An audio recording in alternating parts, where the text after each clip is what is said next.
இன்றைக்கும் பார்த்தீங்கன்னா ஒரு கன்சாலிடேஷன் தான். ஒரு டவுன் ட்ரெண்டு, அதுக்கப்புறம் புல் பேக்கு, அவ்வளோதான் இன்றைக்கி மார்க்கெட்டு. நம்ம நேற்றே வீடியோவில் சொல்லியிருந்தோம் கன்சாலிடேஷன் தான் நடக்க போகுது, கால் சைட்லேயும் புட் சைட்லேயும் என்ட்ரி கிடைக்கலாம் அப்படின்னு சொல்லியிருந்தோம். நாளைக்கு என்ன நடக்கலாம் டீட்டெயில்ஸ் பார்த்துடலாம் வாங்க. இங்கே கொடுக்கக்கூடிய தகவல் எல்லாமே எஜுகேஷனல் பர்பஸ்க்கு தாங்க. டிஸ்க்ளைமர் ரீட் பண்ணிக்கோங்க. வணக்கம் எம்பரர்ஸ். இன்றைக்கி பார்த்தீங்கன்னா ஒரு 9:15 கேண்டிலில் காமிச்சது ஒரு பையிங் ப்ரெஷர். ஆனால் நடந்தது பார்த்தீங்கன்னா அதுக்கப்புறம் கம்ப்ளீட்டாக டவுன் ட்ரெண்ட் தான். ரெண்டாவது கேண்டிலே ஒரு 0.5 ஃபிப்பை கட் பண்ணி கீழே வந்துட்டாங்க.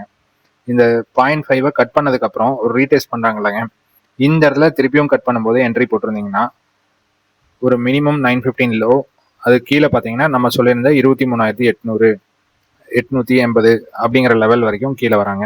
கீழே வந்துட்டு இது பையிங் ஜோனாக இருக்கங்காட்டி ஒரு கால் என்ட்ரி, ஒரு புல் பேக் பார்த்தீங்கன்னா ஒரு ஷார்ப் புல் பேக், அது 9:15 ஹை வரைக்கும் தான். 9:15 ஹையில் ஒரு ரிஜெக்ஷன் பிரிண்ட் பண்ணுறாங்க, அப்புறம் ஃபுல்லாக கன்சாலிடேஷன் அப்படிங்கிற மோடில் போயாச்சு. ஸோ ட்ரேடு பார்த்தீங்கன்னா இங்கே ஒரு ட்ரேடு, அதுக்கப்புறம் இந்த கால் சைடில் ஒரு ட்ரேட், அதுக்கப்புறம் ஒரு மணிக்கு மேலே வெறும் கன்சாலிடேஷன் தான். 5 பாயிண்ட்ஸ் முன்னாடி 5 பாயிண்ட்ஸ் பின்னாடி அப்படிங்கிற மாதிரி தான் மார்க்கெட் போயிருந்திருக்கும். ஸோ இந்த மாதிரி கன்சாலிடேஷன் டேஸில் இந்த மாதிரி ட்ரேட்ஸ் வந்து call and put side trades வந்து நம்ம ட்ரை பண்ணலாங்க. அதுதான் நம்ம நேற்று வீடியோலேயே சொல்லியிருந்தோம். ஸோ நாளைக்கு எப்படி இருக்கலாம் மார்க்கெட் அப்படின்னு பார்த்துருந்தீங்கன்னா, ஸோ திருப்பியும் இந்த டிமாண்ட் ஏரியாவில் நம்ம 23,800 23,900 இந்த ஏரியா வந்து ஒரு டிமாண்ட் ஏரியா. இந்த டிமாண்ட் ஏரியாவில் வந்து ட்ரேட் ஆனங்காட்டி இப்போது ஒரு புல் பேக் கொடுத்துருக்காங்க. இந்த புல் பேக் கண்டினியூ ஆகிற போது அடுத்த லெவல் டார்கெட்டான 24,173, அதுக்கு மேலே சஸ்டெயின் ஆகும்போது 24,261, இது வரைக்கும் ஒரு அப் ட்ரெண்ட். இதை கட் பண்ணி மேலே போனாங்கன்னா 24,350 400, இது வரைக்கும் வந்து ஒரு அப் ட்ரெண்ட் போகிறதுக்கு சான்சஸ் இருக்குது. இது இன்னைக்கு கீ லெவல் நாளைக்கு அப்படின்னு பார்த்தீங்கன்னா 24,020, அதே கீ லெவல் தாங்க. இன்னைக்கு கீ லெவல் வந்து உங்களுக்கு பியூட்டிஃபுல்லாக ஒர்க் ஆயிருக்கும். அதே மாதிரி நாளைக்கும் வந்து 24,020 சப்போஸ் ஒரு கேப் ஓப்பன் ஆனால் 24,077 வந்து கீ லெவலாக நீங்கள் வச்சுக்கோங்க. ஸோ அந்த 77க்கு மேலே சஸ்டெயின் ஆகும்போது 173 ஃபர்ஸ்ட் டார்கெட், 261 செகண்ட் டார்கெட், அதுக்கு மேலே போச்சுன்னா அப் டு 400 வரைக்கும் போகலாம். ஸோ இது வந்து ஒரு அப் சைடில். சப்போஸ் ஒரு டவுன் சைடு தான் மார்க்கெட் இருக்குது அப்படிங்கும்போது பார்த்தீங்கன்னா ஒரு 24,020 கட் பண்ணி கீழே வரும்போது சேம் இன்னத்தோட லோ அது வரைக்கும் ஒரு ரீடெஸ்ட் பண்ணுறதுக்கு சான்சஸ் இருக்குது. ஸோ இப்போ 5 மினிட்ஸில் பார்த்தீங்கன்னா இந்த லோக்கு மேலே தான் இன்னொரு லோ வச்சுருக்காங்க. ஸோ அடுத்தது ஒரு ஹை பிரிண்ட் பண்ணுற மாதிரி இருந்ததுன்னா 24,350 வரைக்கும் ஒரு ஹை பிரிண்ட் பண்ணுறதுக்கு வாய்ப்புகள் இருக்குது. ஓகேங்களா? ஸோ இதுக்கு தகுந்த மாதிரி நம்ம ட்ரேட் எடுக்க ட்ரை பண்ணோம். இப்போ பேங்க் நிஃப்டியில் என்ன ட்ரேட் அப்படின்னு பார்த்தீங்கன்னா சேம் எக்ஸாக்ட் அதே ஏரியா கன்சாலிடேஷன். இன்னைக்கு பார்த்தீங்கன்னா இன்னொன்று இந்த பிக் கேப் ஏரியாவில் ஒரு 200 பாயிண்ட்ஸ் எக்ஸ்ட்ரா, ஒரு 600 200 வரைக்கும், ஒரு 400 பாயிண்ட்ஸ் வரைக்கும் ஒரு வால்யூம் கலெக்ஷன் பண்ணிட்டு ஒரு அப் ட்ரெண்ட் வந்துட்டு திருப்பியும் அந்த கேப் ஏரியாவோட எட்ஜில் வந்து க்ளோஸ் பண்ணியிருக்காங்க.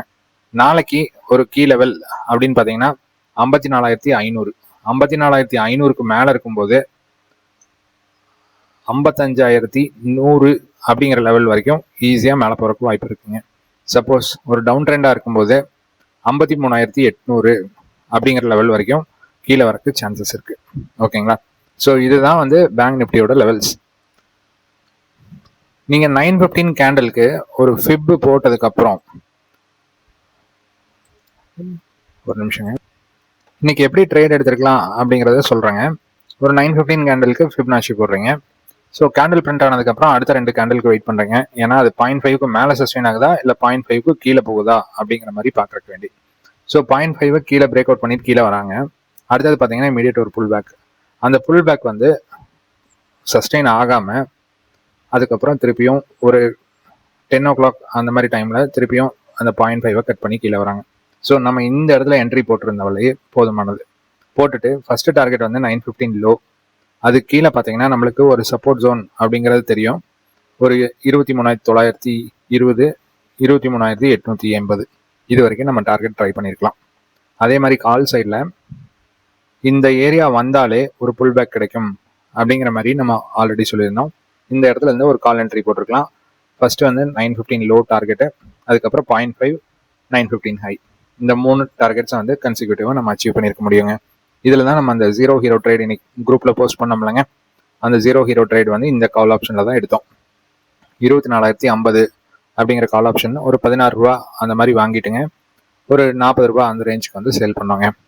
ஓகேங்களா? ஸோ இந்த மாதிரி எக்ஸ்பிரி டேஸில் இந்த மாதிரி ட்ரேட்ஸ் வந்து கட்டாயமாக முடிஞ்ச அளவுக்கு எடுக்கிறதுக்கு ட்ரை பண்ணுங்க.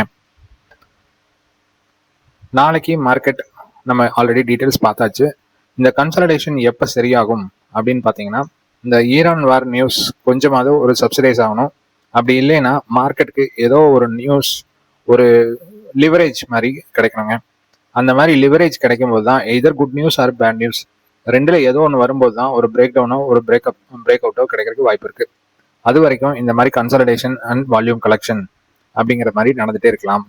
ஓகேங்களா? ஸோ தேங்க்ஸ் ஃபார் வாட்சிங். பிடிச்சிருந்ததுன்னா ஒரு லைக் பண்ணுங்கள், ஷேர் பண்ணுங்கள், சப்ஸ்கிரைப் பண்ணுங்கள். தேங்க்யூ.